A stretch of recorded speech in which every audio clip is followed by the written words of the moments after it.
咗過去啦。男士們一定應該有啲同感嘅嚇。OK， 如果唔認同嗰啲，可能應該都OK 檢討下啦。咁於是乎阿峰亦都係嗰樣啦，見到咦隔離嗰個收銀喎，就咁樣行咗過去。咁跟住行埋去排隊買嘢食，就係咁樣就識咗個女朋友啦。咁所以點解麥當勞咧會咁多人排隊咧？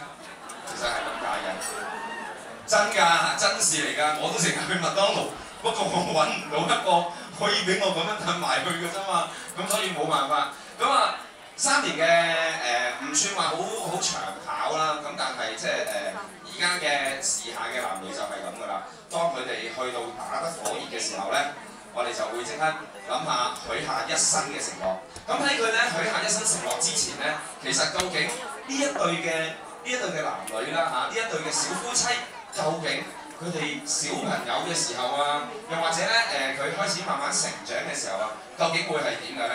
咁咧我睇過呢一條成長片段嘅，咁啊我覺得幾趣節，幾好笑嘅。咁我希望咧即係各位來賓咧喺未睇呢條成長片段嘅時候咧，咁你哋都有少少心理準備，有少少心理準備。所以點解永遠成長片段安排喺食嘢之前睇嘅咧？唔會食嘢之後睇嘅。OK， 你明點解㗎啦 ？OK， 咁所以通常都係食之前會安排呢個成長片段。咁喺呢度有請大家咧細心欣賞下呢一條嘅成長片段啦。